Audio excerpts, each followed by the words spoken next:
باللہ من الشیطان الرجیم بسم اللہ الرحمن الرحیم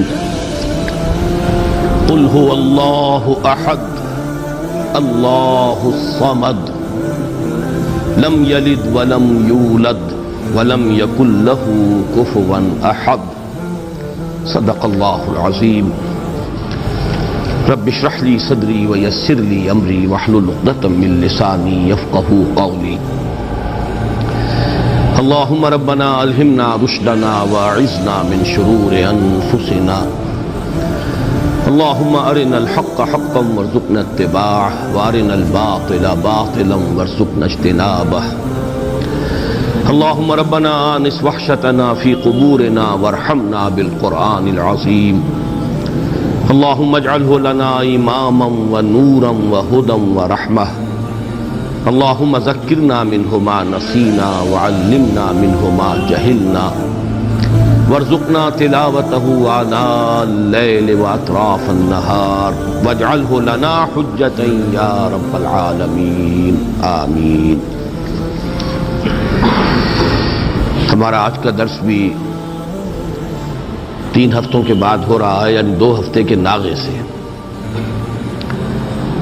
البتہ اب ارادہ یہ ہے کہ اللہ تعالیٰ پورا کرائے کہ بقیہ 2 صورتیں جو آج کے بعد رہ جائیں گی، آج ہم سورہ اخلاص پڑھ رہے ہیں، پھر معوذتین رہ جائیں گی، تو ارادہ پختہ یہ ہے کہ اب ناغہ نہ ہو، اور 1 نومبر کو جمعہ آ رہا ہے تو 2 نومبر کو ہم سورۃ الفلق اور پھر 9 نومبر کو سورۃ الناس کا مطالعہ کر کے یہ سلسلے وار درس قرآن جو اب اپنے اختتام کو پہنچ رہا ہے، تو اس موقع پر ایک خصوصی تقریب کا بھی انعقاد کریں، اس لیے کہ اب اس کے بعد پھر اثر نو شروع سے قرآن حکیم کے درس کے سلسلے کا مجھے آغاز کرنا ہے، اور ارادہ یہ کیا ہے کہ آئندہ یہ درس ہفتے میں 2 مرتبہ، ہفتہ اور اتوار 2 دن تسلسل کے ساتھ، تاکہ پروگرس ہو سکے، اس لیے کہ یہ جو آخری منزل ہے ہماری سورہ حجرات کے بعد سے، اس کے دروس تو ریکارڈ ہو گئے ہیں، آڈیو میں بھی ویڈیو میں بھی،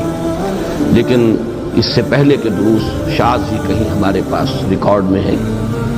اب جیسا جتنا بھی اللہ کو منظور ہوگا ابتدا سے، تو اس میں چاہتا ہوں کہ رفتار کچھ زیادہ ہو، تو ارادہ یہ کیا ہے کہ ہر ہفتے 2 درس ہوں تاکہ ہماری رفتار کچھ تیز ہو سکے۔ ایک نقطہ میں نے اس سے پہلے 2 مرتبہ بیان کیا ہے، آج 3ری مرتبہ دہرا رہا ہوں۔ میں سوچ رہا تھا کہ کیوں میں اتنی تکرار کر رہا ہوں، تو ایک تو خیال یہ ہوتا ہے کہ ہر درس میں کوئی ہو سکتا ہے چند ہی لوگ ہوں لیکن نئے ہوتے ہیں، لیکن ایک یہ بھی کہ اگر کسی خیال کی طرف اللہ تعالیٰ نے ذہن کو منتقل کیا ہو اور یہ احساس ہو کہ اس سے پہلے شاید یہ بات کسی گوشے کی جانب سے سامنے نہیں آئی ہے، تو انسان کو فطری طور پر اس سے ایک طبعی لگاؤ ہو جاتا ہے، اور وہ نقطہ یہ ہے کہ قرآن حکیم کے جو آخری 10 آیات ہیں، یہ ایک مکمل قرآن ہے ان منیچر، قرآن ان منیچر، ایک چھوٹا سا قرآن۔ اور یہ کیوں ہے؟ اس لیے کہ ظاہر بات ہے، وہ مصرع زبان پر آ رہا ہے کہ بزم میں اہل نظر بھی ہیں، تماشائی بھی، انسانوں میں عوام بھی ہوتے ہیں، خواص بھی ہوتے ہیں، سنجیدہ طالب علم بھی ہوتے ہیں، اور ایسے بھی ہوتے ہیں کہ جو علم سے یا کوئی طبعی مناسبت نہیں ہوتی یا اتنے مواقع انہیں نہیں ملتے، تو پورے قرآن کا پڑھنا، اس کا سمجھنا، یہ تو ظاہر بات ہے کہ سب لوگوں کا نصیب تو نہیں ہے، لیکن یہ کہ یہ 10 صورتیں چھوٹی چھوٹی صورتیں یہ ایسی ہیں کہ جو اکثر و بیشتر نمازوں میں پڑھی جاتی ہیں۔ عام آدمی بھی ذرا سا بھی اگر مس ہو، لگاؤ ہو، کوئی دلچسپی ہو دین سے، تو ان 10 صورتوں کو تو یاد کر لیتا ہے۔ یہی وجہ ہے کہ تراویح کی نماز میں جہاں کوئی حافظ نہیں ہوتے، یا آخری ایام جو ہوتے ہیں ختم قرآن کے بعد، پھر ان میں انہی 10 صورتوں کو 2 مرتبہ پڑھ کر 20 رکعتوں میں وہ جو تلاوت کی جاتی ہے۔ تو ان میں نے غور کیا تو نظر آیا کہ ایک تو دین کے جو تمام بنیادی تصورات ہیں وہ سب جمع ہیں، یہاں تک کہ جو بڑی اہم اصطلاحات ہیں، دین کا بنیادی مفہوم کیا ہے، دین کا اصطلاحی مفہوم کیا ہے، دین کی نسبت اصلاً کس کی طرف ہے، مجازی نسبت کس کی طرف ہے، یہ سارے معاملات، رب کا مفہوم، ربوبیت کے تقاضے، یہ تمام عبادت، جو گردان ہوئی ہے قل یا ایھا الکافرون لا اعبد ما تعبدون ولا انتم عابدون ما اعبد ولا انا عابد ما عبدتم ولا انتم عابدون ما اعبد۔ اب آپ دیکھیے کہ وہ بنیادی اصطلاح ہے اور اس کو کس طریقے سے تکرار کے ساتھ سامنے لایا گیا ہے۔ صلاۃ یہ بھی اس کے اندر، فویل للمصلین الذین هم عن صلاتهم ساہون، سورۃ الکوثر میں فصل لربک وانحر ان شانئک هو الابتر۔ تو واقعہ یہ ہے کہ اگر یہ 10 صورتیں بھی انسان نے پڑھ لیں، ظاہر بات ہے سورہ فاتحہ تو ہر مسلمان جانتا ہی ہے، پڑھتا ہی ہے، ہر نماز کی رکعت میں پڑھتا ہے، لیکن یہ 10 صورتیں بھی اگر کوئی عام انسان سمجھ لے تو واقعہ یہ ہے کہ دین کے جو بنیادی تصورات ہیں اس کی گرفت میں آ جائیں گے، پھر ان کو یاد رکھنا آسان، ان کو دہراتے رہنا آسان۔ دوسرا اسی کا ذیلی نقطہ یہ ہے کہ اس میں ایک عجیب ترتیب مجھے محسوس ہوئی کہ پہلی 7 صورتوں کا تعلق در حقیقت سیرت النبی سے ہے، اور آخری 3 جن میں سے پہلی آج ہم پڑھ رہے ہیں یہ دین کی بنیادی تعلیم جو ہے توحید۔ عام طور پر سمجھا جاتا ہے کہ صرف سورہ اخلاص توحید کی صورت ہے، اصل میں معوذتین بھی توحید ہی کی صورتیں ہیں، یہ میں بعد میں بیان کروں گا۔ اس لیے کہ در حقیقت سورہ اخلاص کی جو دوسری آیت ہے اللہ الصمد، اللہ ہی وہ ذات ہے جس کی پناہ طلب کی جا سکتی ہے، جس کی طرف رجوع کیا جا سکتا ہے، جس کی پشت پناہی جو ہے چاہی جا سکتی ہے۔ یہ پناہ میں آنا، پشت پناہی طلب کرنا، یہی تو معوذتین کا مضمون ہے۔ تو معوذتین در حقیقت دونوں جو ہے اس اللہ الصمد ہی کی شرح پر مشتمل ہے، اور یہ وہ توحید عملی ہے۔ بہرحال 3 صورتیں آخری جو ہیں وہ تو توحید کا نہایت عظیم خزانہ۔ پہلی 7 صورتوں میں ایک عجیب حسن ترتیب کے ساتھ سیرت کے مضامین ہیں۔ کسی بھی انسانی شخصیت کی سیرت لکھی جائے، اس کی لائف بائیوگرافی لکھی جائے، پہلی بات یہ ہوگی کب ولادت ہوئی، کہاں ولادت ہوئی۔ سورۃ الفیل کیا ہے؟ عام الفیل میں ولادت ہوئی ہے، اور وہ اصحاب الفیل کون تھے جو خانہ کعبہ کو ڈھانے کے لیے ارادے سے آئے تھے، مکہ مکرمہ میں ہے۔ تو گویا کہ یہ حضور صلی اللہ علیہ وسلم کی ولادت کے ساتھ منسلک ہے سورۃ الفیل۔ پھر یہ کس قوم سے تھے، کس قبیلے سے تھے، کیا آپ کا خاندان کا حسب نسب کیا ہے۔ سورۃ القریش کیا ہے؟ قریش آپ کا قبیلہ ہے جس کے آپ ایک فرد ہیں، ان کا کیا مقام تھا، اللہ کے ان پر کیا احسانات تھے، کس طرح انہوں نے ان احسانات کی ناشکری کی ہے، یہ ہے سورۃ القریش کا مضمون۔ لإلاف قریش إیلافهم رحلة الشتاء والصيف فلیعبدوا رب هذا البیت الذی اطعمهم من جوع وآمنهم من خوف۔ پھر تیسری صورت، جس ماحول میں آپ پیدا کیے گئے، جہاں آپ کو اپنا عظیم فرض منصبی ادا کرنا تھا، اس کے کردار اور اخلاق کا عالم کیا تھا، یہ جو سورہ مبارکہ ہے۔ ارأیت الذی یکذب بالدین فذلک الذی یدعو الیتیم ولا یحض علی طعام المسکین فویل للمصلین الذین هم عن صلاتهم ساہون الذین هم یراؤون ویمنعون الماعون۔ یہ سارا کس کا بس بیان ہو رہا ہے؟ اہل مکہ کے حالات، ان کی اخلاقی پستی، دینی اعتبار سے جو زوال وہ آ چکا تھا، دین ابراہیمی کے جو مس کر چکے تھے، نماز کا حلیہ بگاڑ چکے تھے، کوئی نیکی تھی تو صرف ریاکاری کی نیکی تھی، حقیقت بر سے بالکل محروم۔ یہ وہ ماحول تھا جس میں کہ آپ کو یہ عظیم کام جو ہے سونپ کر بھیجا گیا، اصلاح کا اور انقلاب کا۔ پھر آپ کا ذاتی مقام و مرتبہ کیا ہے؟ انا اعطیناک الکوثر فصل لربک وانحر۔ اسی میں یہ کہ مخالفت ہوگی، لیکن آپ کے مخالفین خائب و خاسر ہوں گے، ناکام ہوں گے۔ ان شانئک هو الابتر۔ قل یا ایھا الکافرون کیا ہے؟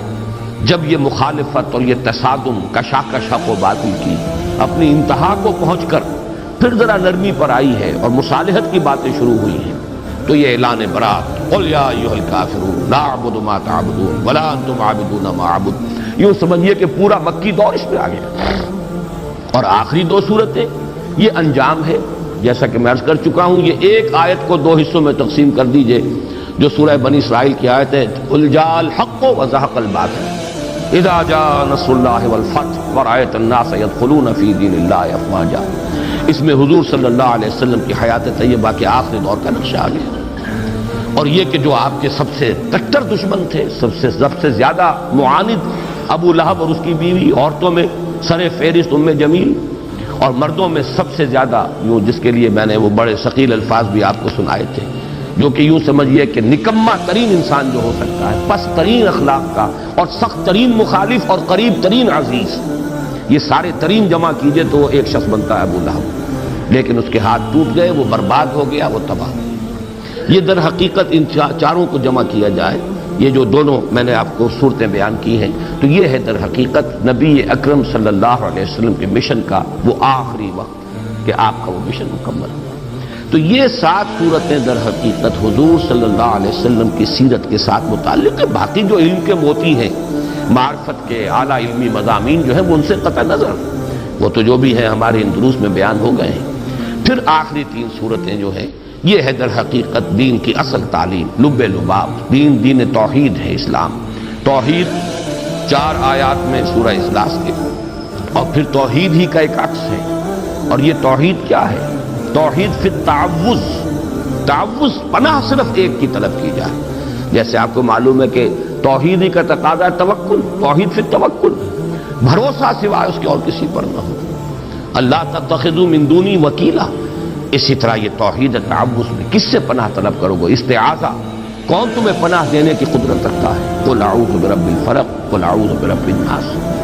تو یہ چند نکات ہیں کہ جن کی طرف ذہن منتقل ہوا، اور میں نے چاہا کہ آج پھر آپ کے سامنے بیان کروں۔ ایک دوسرا اہم مضمون جو میں بیان کرتا چلا آ رہا ہوں وہ یہ ہے کہ ان 10 صورتوں کے اندر ترتیب یہ ہے کہ پہلی 4 صورتیں تو نمایاں طور پر جوڑوں کی شکل میں ہیں۔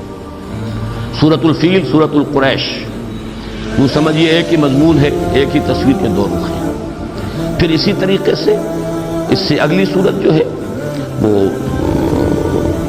ارایت الذی یکذب بالدین، سورہ معون اور سورہ کوثر، یہ بھی ایک ہی تصویر کے 2 رخ ہیں۔ ایک کردار وہ ہے جن سے سابقہ ہے محمد الرسول اللہ صلی اللہ علیہ وسلم کو، ایک مقام اور مرتبہ ہے محمد الرسول اللہ کا، یہ بھی ایک ہی مضمون ہے، جوڑا ہے۔ البتہ پھر سورہ کافرون ایک منفرد مزاج کی صورت ہے۔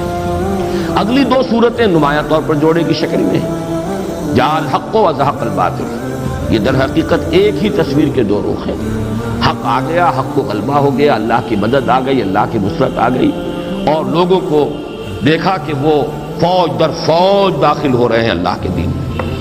اور اسی بات کو تبت یدا ابی لہب وتب، انجام جو ہے حق آیا ہے تو باطل گیا ہے، روشنی آئی ہے تو ظاہر بات ہے کہ اندھیرا بھاگ گیا ہے، وہ ہے تبت یدا ابی لہب۔ تو یہ دونوں صورتیں ایک جوڑے کی شکل میں ہیں۔ لیکن سورہ کافرون یہاں منفرد مزاج کی حامل ہے۔ اسی طرح سورہ اخلاص یہ انتہائی منفرد ہے۔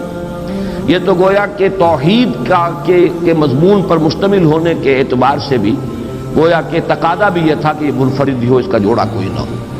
اس سے بھی آپ کو معلوم ہے سورہ یاسین کہ جب ہم وہ حصہ پڑھ رہے تھے قرآن مجید کا، تو میں نے بیان کیا تھا اس کا کوئی جوڑا نہیں ہے، وہ قلب کے مانند ہے۔ وہ جو صورتیں وہاں 13 صورتیں آئی ہیں ان میں یہ درمیان میں یہ سورہ مبارکہ جو ہے ان کو اس طریقے سے رکھا گیا ہے، بلکہ 21 صورتیں ہیں، وہ دو گروپ جو ہے مکی صورتیں، 10 ادھر اور پھر 10 ادھر، درمیان میں یہ سورہ یاسین ہے پریزائڈنگ پوزیشن میں، اور وہ بالکل منفرد ہے۔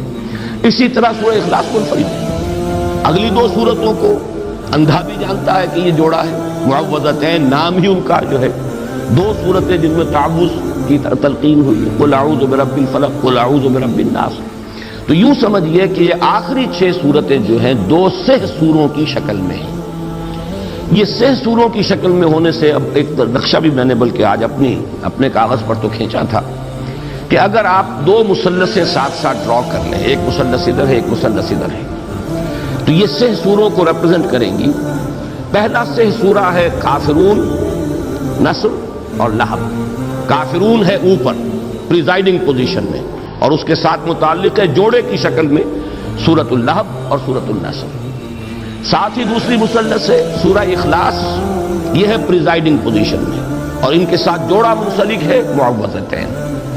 اگر ان دونوں ٹرائنگلز کو، دونوں مثلثوں کو آپ برابر برابر رکھیں گے تو خود بخود ایک بات ابھرے گی، اور وہ میں اب چاہوں گا کہ اسے دوسرے اعتبارات سے بھی بہت واضح کر کے آپ کے سامنے رکھوں، کہ پھر بڑا گہرا ربط قائم ہو جاتا ہے سورہ کافرون میں اور سورہ اخلاص میں۔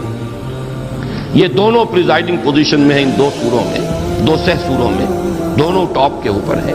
ادھر سورہ کافرون ہے، ادھر سورہ اخلاص ہے۔ کافرون کے ساتھ متعلق سورۃ النصر، سورۃ اللہب، سورۃ الاخلاص کے ساتھ متعلق سورۃ الفلق، سورۃ الناس۔ یہ دونوں جو ٹاپ پر ہیں ان کے مابین جو ربط ہے ذرا اس کو آپ سمجھیے کہ کس کس اعتبار سے ہے۔ اب نوٹ کیجئے حضور کا عام طور پر معمول جو تھا، قرآن مجید کی قرأت جو آپ نماز میں کیا کرتے تھے تو وہ قریب کے جوڑے آپ لیتے تھے، سورۃ الاعلیٰ اور سورۃ الغاشیہ۔ حالانکہ سورہ غاشیہ بڑی ہے تعداد آیات کے اعتبار سے، لیکن یہ کہ